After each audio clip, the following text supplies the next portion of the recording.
right, everyone, thanks for joining us. We'll start with the opening statement from head coach Cristobal and go to questions. All right, good afternoon. Thank you for being here. Again, after watching tapes, a lot of what we talked about after the game in terms of assessing, the performance, a lot of stuff showed up in a positive manner in terms of competing, in terms of playing well at the line of scrimmage and handling the environment. And then the stuff that didn't show up very well was miscues on special teams in the red zone, some penalties, and obviously a costly turnover. That being said, addressed it in practice today and started taking our preparation towards our opponent this week in Middle Tennessee, a team that's obviously done really well offensively and been very disruptive defensively. So that being said, questions please. Mario, DJ Skate flopped the game with an injury. I didn't get a chance to see if he came back in or not, but what's his status going to be? He didn't come back in the game, but he was capable at the very end to do so. He sprained his ankle a little bit. He was already practicing today and looked good. You talked about the play at the line of scrimmage, and obviously it's something you really have stressed since the day you got hired. How important was a game like that on Saturday to kind of give you a benchmark of where you guys are at and get the kind of play out there that you want? Well, it shows progress. We think they're a really good offensive line. They're a really good defensive line. We wanted to establish a run and protect the quarterback. Quarterback got hit 5 times, but didn't get sacked. We sacked their quarterback 3 times. We hit him 12 times. So there's progress there. We also had some penalties that hurt us down in the red zone that put us behind the 6 for a little bit. But again, there's progress. It's not where we want to be, but in terms of matching intensity and matching physicality, there's definitely progress. You mentioned the penalties, but what were the other takeaways from the red zone? Why touchdowns weren't had? Lack of execution, and we have to continue to design things and coach things better. I don't think you point a finger at anybody. That's not our program. It's not what we do. You own it completely as an organization, and so collectively we have to come up with a better way to score points. Yep, we hurt ourselves with penalties. There might have been a miscue here and there, but all in all, we just got to take it entirely as an offense and get better. There were obviously drops in the game, and from that and beyond, receivers and having to fill the void for X being out. Yeah, we threw the ball 41 times. I think there were 21 completions. We had, I think, 6 or 7 drops. It wasn't all the wide receivers. But it's something that, we've been working on. It's not like it goes by the wayside. It's not like you correct it by saying catch the ball. There's been a lot of work, a lot of time invested in it. We're not getting all the results that we want yet. There has been some progress in some areas.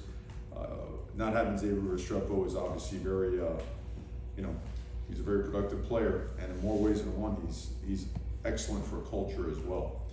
And he drives that room, and in his absence, we have to find a way to elevate the entire room, our level of play, our culture, our intensity, and our level of performance. So that's on all of us as an organization. How do you feel Tyler is settling into this new offense through only 3 games now? I think he's done pretty well. I do, and I think we have to do continue to improve the supporting cast. I think we're starting to protect well. Game 2 we didn't protect very well. Game 1 was very productive. Game 2 had its moments. Game 3 had its moments. We got to do a better job overall as coaches and as players to make sure that we give the quarterback the best chance to be successful. Mario, John Campbell graded out, I think, almost a 90 grade in pass blocking. How have you seen him come along since he's kind of gotten a chance to prove himself in the starting rotation? Hard worker, physical, tough. It means a lot to him. Invests a lot of time. He's all about technique and fundamentals, and you can coach him really, really hard, which is important. And how we're trying to progress the line of scrimmage. Takes a lot of pride in his work. It's an honor to have that guy here. He's really proved himself to be a very valuable member of this football program.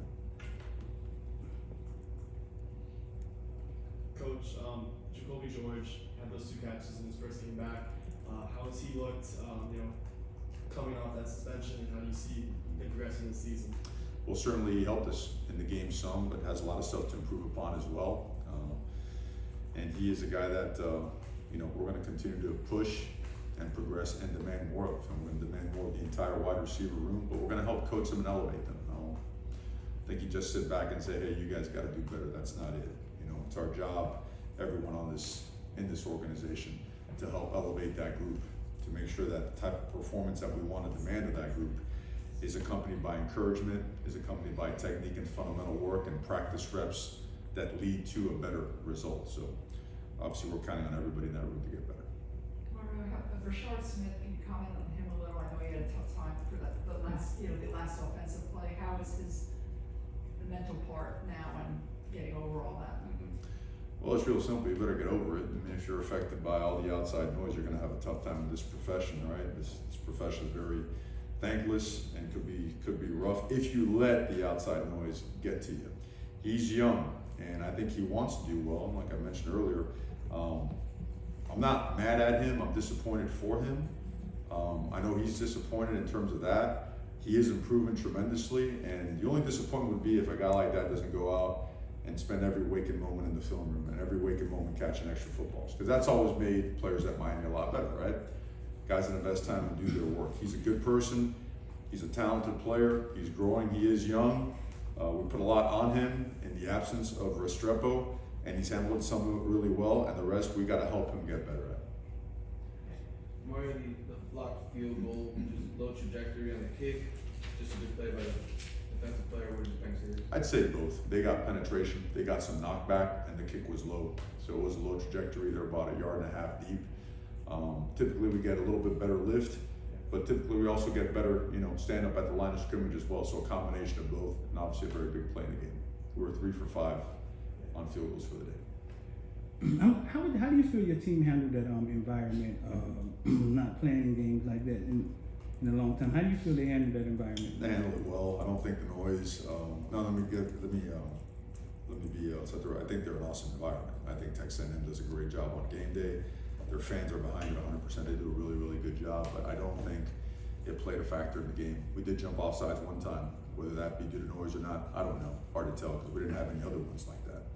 But in terms of handling the environment, I thought they did really well. And especially at the line of scrimmage, I thought those guys, they handled it really well. And we're gonna have to get better because we're gonna play other talented teams in the conference. And one of the biggest messages to our team is because we played a tight game on the road and gave ourselves a chance to tie or win at the end, doesn't automatically mean you're gonna play well going forward, right? A lot of lessons to be learned, and you can't get better, right? Unless you legitimately look at your mistakes and learn from them. And you certainly can't get better if you keep living in the past. So we got to shake this off, right? And get to work and get better at the things that make practice elite. Practice has been good and it's been getting better. We got to make practice elite. Well, the receiver rotation, you have a lot of guys in there obviously getting snaps, but at any point, is there a thought to paring it down? Maybe that'll help Tyler with his timing, etc., getting passes out to guys, or do you like having sort of a deep, group to go? Like having the best guys on the field, and until we find out who that is, we got to keep trying whatever we need to get those guys on there. We're not there yet, that's obvious. You watch ball. What do we need to improve? We need to improve there, and we need to improve there quickly. And I think we have the capability to do so, and we have to continue to be really, really good leaders and really good coaches, and find ways to make guys better and find ways to make it work so we can improve and have a better offensive performance. 9 points for us is not acceptable. Coach, can you talk about defensively, 3 games in, where your group is, and maybe the biggest improvement from game 1 till now? If we can solve our issues in the first drive of the game, we can say that we're doing some really good things defensively. I feel like 3 straight games, right? Drive number 1 has been something that's been a bit of an issue, but I think the entire defense is they're in a good place mentally in terms of adapting to this style of playing assignment football. In fact, most of the missed tackles, almost 66% of them, were due to us jumping out of a gap, trying to make a play instead of working our assignment. So our numbers could be even better, but I think you see the progress week after week. We're getting better at tackling, right? Our missed tackles were due to jumping out of a gap and creating a monster hole. Our line of scrimmage play, the defensive line is certainly improving. They're disrupting the quarterback, they're pressing the pocket. The linebackers are starting to get better. We're playing a lot of guys at linebacker as well. And probably the biggest jump this last week was the secondary, where we played much tighter in coverage, and guys did a really good job in playing man, and for the most part having success playing man coverage. So all in all, just progress, steady progress, and a lot of potential. There's still a lot of room to grow. Coach, Will Mallory had his most productive game against A&M.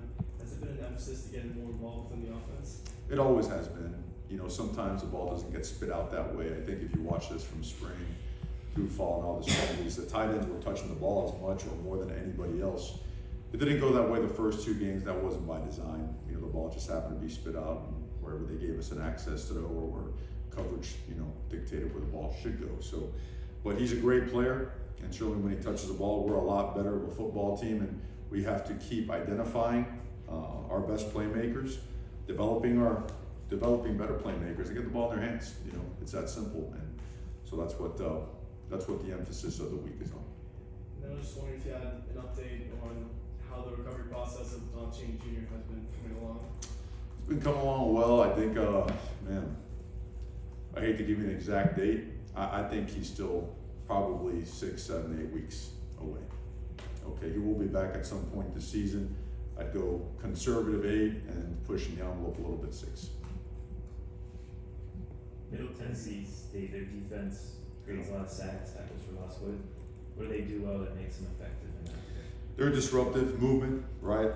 Some of the stuff that affected us in week 2, they move around a bunch. I think they're tops in the country in either negative plays or sacks, maybe both. Either way, they're top 5 in those categories. They have explosive players, very twitchy players up front. They run a really good scheme. You know, they do a good job disguising their coverages. They do a good job disguising their pressures, and when they bring it, they know where to go.